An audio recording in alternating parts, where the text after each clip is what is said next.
Next question number 13 देखते हैं। कह रहा R in the set A of all polygons. Polygons मतलब close figure with many sides. Poly मतलब मेनी, कुछ भी हो सकता है, 3 4 ट्राइंगल, क्वाड्रिलेटरल, ठीक है, पेंटागन, हेक्सागन, कुछ भी हो सकता है। They are called polygons. Polygons मतलब मेनी साइड्स।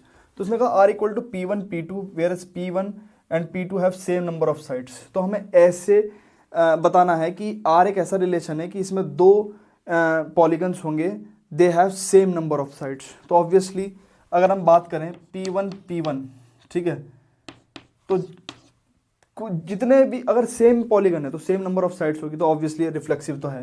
तो P1 P1 belongs to R for all P1 belongs to R, बस same polygon same number of sides. तो रिफ्लेक्सिव दिखाना बहुत आसान काम होता है।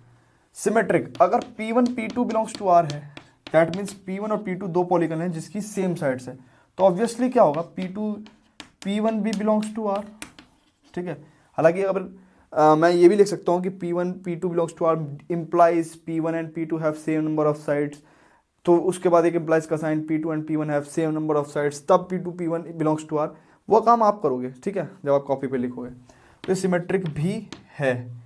फिर अगर P1 P2 belongs to R, इसका मतलब P1 P2 के सेम साइड्स हैं, and P2 P3 belongs to R, इसका मतलब P2 एंड P3 में भी सेम नंबर ऑफ साइड्स हैं, तो P1 और P3 में भी तो सेम नंबर ऑफ साइड्स ही होंगी, तो P1 P3 belongs to R, this is transitive also, so this is equivalence relation, यही शो करना है हमें। फिर इसने कहा कि find the set of all elements in A के अंदर, क्योंकि ए तो सेट ऑफ ऑल पॉलीगन्स है, कह रहा कि find the set of all elements in A. एक ऐसा ए में एक ऐसा सेट बताओ, एक तो सेट है ही, उसके अंदर भी हमें एक सबसेट ढूंढना है, और ऐसा सेट ढूंढना है वो जो रिलेटेड हो राइट एंगल ट्राइंगल के, क्योंकि ये सेट ऑफ ऑल पॉलीगन्स है। तो राइट एंगल ट्राइंगल बताओ दिया, कुछ भी बताओ, क्योंकि ये तो सेट ऑफ पॉलीगन्स है, इससे क्या निकल के आएंगे, या तो ट्राइंगल्स निकल के आएंगे, या क्वाड्रिलेटरल निकल के आएंगे, या फिर पेंटागन निकल के आएंगे, या हेक्सागन निकल के आएंगे, ठीक है, ऑक्टागन निकल के आएंगे। तो ट्राइंगल से रिलेटेड कौन से वाले पॉलीगन्स है इसमें, ट्राइंगल ही है। तो ऑब्वियसली आंसर क्या होगा हमारा, सेट ऑफ ऑल ट्राइंगल्स, क्योंकि उसने खुद भी क्या कहा है कि एक ऐसा सेट निकालो ए से जो राइट एंगल ट्राइंगल 3 4 5 जिसकी साइड है उससे रिलेटेड हो। तो राइट एंगल ट्राइंगल का मतलब क्या है, 3 साइड, और 3 साइड वाले इसमें कौन से एलिमेंट्स हैं, ट्राइंगल्स हैं, दैट्स इट, ठीक है। 14th क्वेश्चन देखो, उसने कहा let the set of all L be the set of all lines.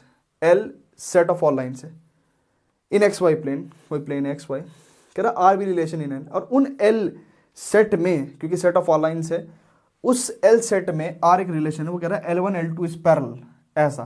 तो कोई भी लाइन अपने तो पैरेलल होती ही है, तो for all L1 belongs to L, L1 L1 belongs to R, तो रिफ्लेक्सिव तो ये है। फिर अगर L1 L2 belongs to R है, इसका मतलब क्या है कि L1 L2 पैरेलल है, इट इंप्लाइज L2 L1 भी पैरेलल होंगी, तो इसका मतलब ये सिमेट्रिक भी है।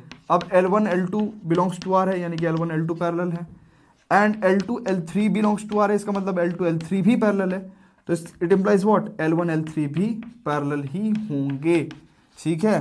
तो this is transitive also, this is equivalence relation.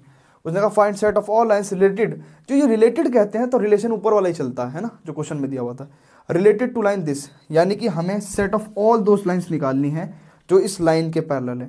तो सुनो, ये y equal to mx plus c की फॉर्म है, अगर इसकी पैरेलल लाइंस होंगी तो स्लोप सेम होगा, सिर्फ इंटरसेप्ट चेंज होगा। तो मैं कोई भी एक आर्बिट्ररी कांस्टेंट दे रहा हूँ, डेट इज c, और c की वैल्यू चेंज करते रहो, इसके साथ पैरेलल लाइंस आती रहेंगी, ठीक है। तो pause the video to note it down.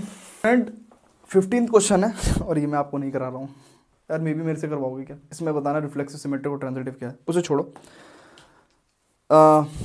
एक तो आप रिलेशंस एंड फंक्शंस या कोई भी चैप्टर की अगर एक्सरसाइज कर रहे हो, ठीक है, तो एक तो आपके पास कॉपी पेन होना चाहिए, आपके पास बुक होनी चाहिए, और आप क्वेश्चन को पहले खुद अटेम्प्ट करें।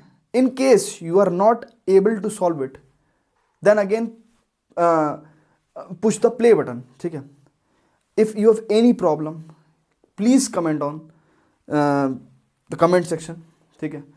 And do not forget to subscribe my channel, and do also share my videos with your friends so that they can get maximum of it, ठीक है। And pause the video, note it down.